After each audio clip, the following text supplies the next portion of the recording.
Good morning, everyone. Welcome to Centering Prayer, Contemplative Meditation Practice, where two or more are gathered. I am there. It multiplies itself. The divine presence multiplies itself. So, thanks for being here this morning. Thanks for liking the video, you people. Thanks for showing up. Thanks for bringing your presence and your spirit. I said hi to some folks already. I'll say hi to other folks. Olga and Charles and Kristen and Andrew and Vicky and Catherine and MG and Karen Elise. And it's very beautiful in Tunisia, and the weather is stellar, says Belinda.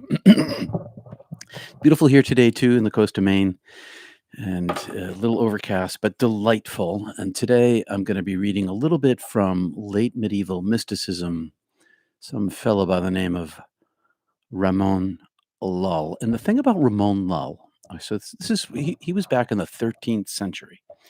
And I want to talk a little bit about perfection and imperfection and how you don't need perfection to have an awakening or realization or enlightenment, and that after awakening, realization, enlightenment, there's still no perfection. And the reason why I bring this up is because people have this misunderstanding that awakening, realization, enlightenment brings some kind of perfection.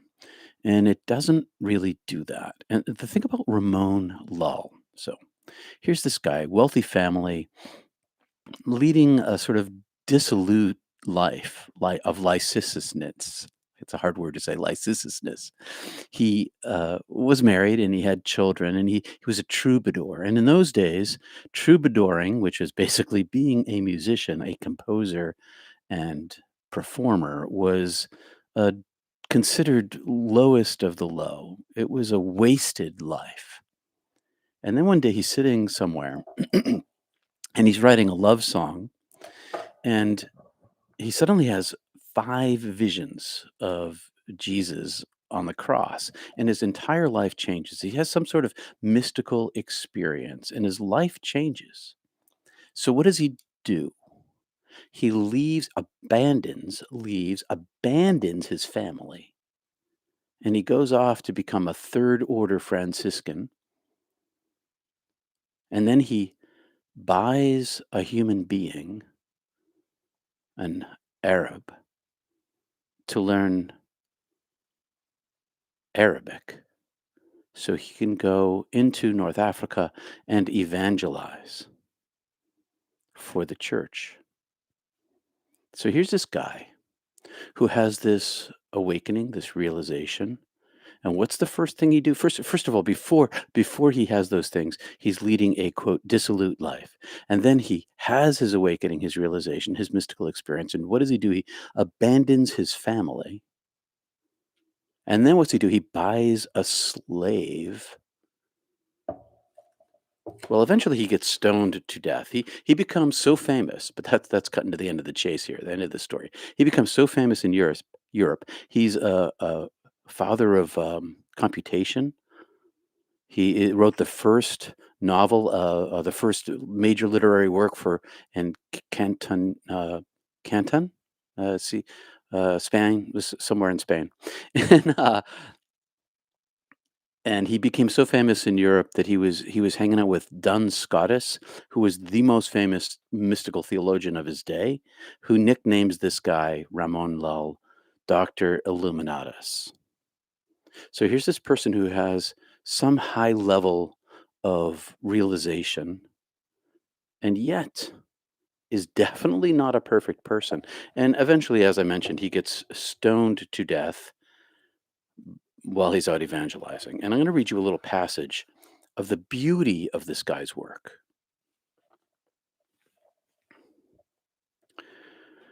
They asked the lover, "Whence thou art?"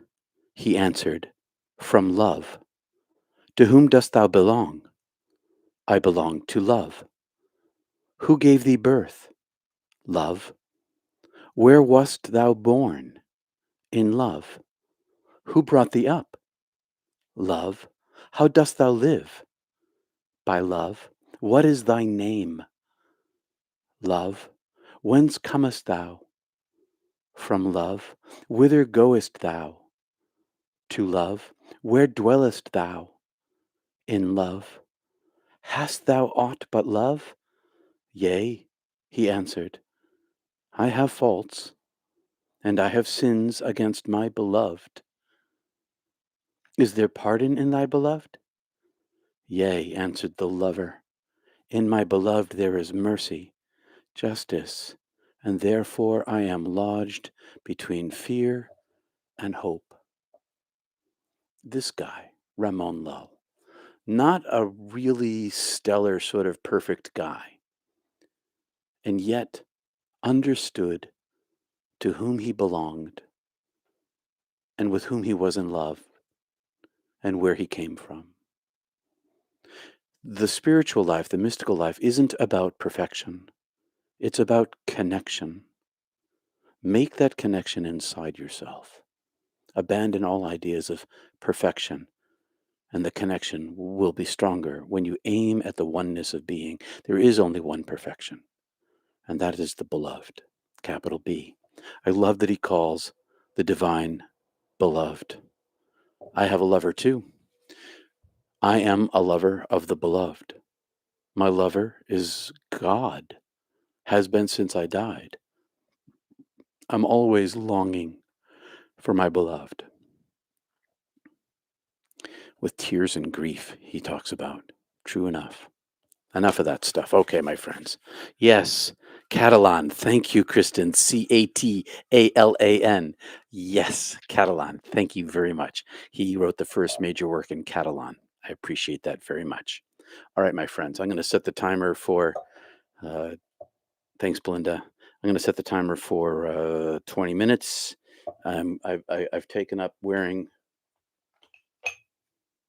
my mask again. I wear a mask to meditate, especially when I'm in a bright place, because I like to cut down all of my external distractions. I'm in basically a soundproof studio, but if I wasn't, I often put in foam earplugs and wear a mask to keep my focus, to make it easier for me to focus on what I should be focusing on, which is my practice.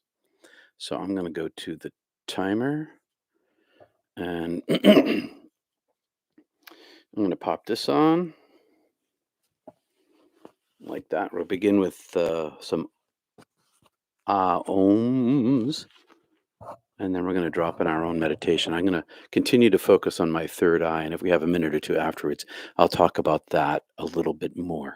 All right, so here we go.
Hi, everyone.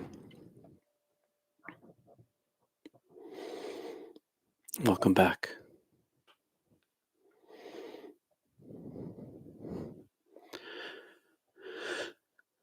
So, third eye meditation. That's the easiest chakra to open. It's in your brain, frontal lobe. Focus there. Keep focusing there. And keep focusing there. And eventually, you'll see the eye itself. And the eye isn't to be grasped or held, but it can be pushed against. It can be directing your thought of your focus on it. And it opens. It was a good one for me too, Kristen. A long one. The clock ran long today. And we're 8 minutes over our time today. So thanks for coming today.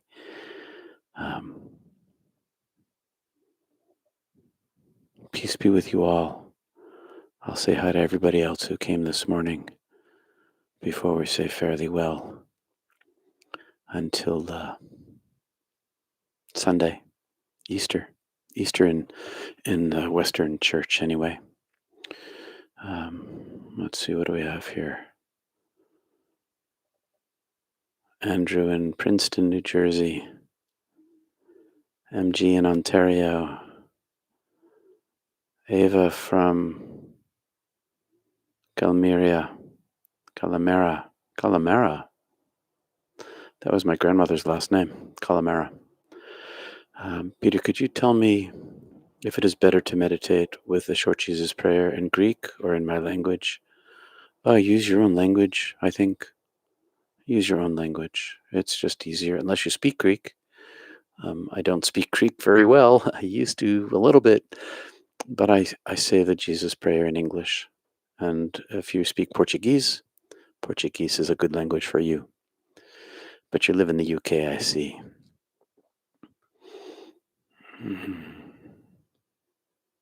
What else do we have down here? Vicky, hi.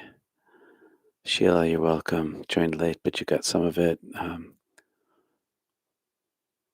I don't know how to pronounce Joao. Is it Yahoah?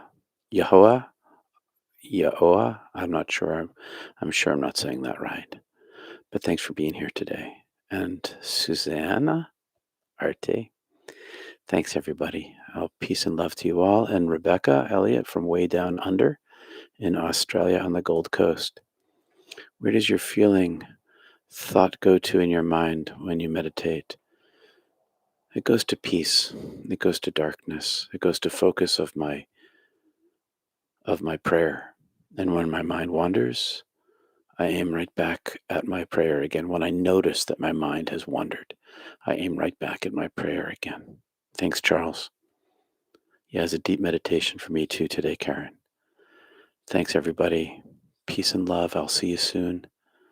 Thanks for that super chat there, Charles. Every single time that you join us in our meditation, you always do a super chat, and I'm super thankful for the support.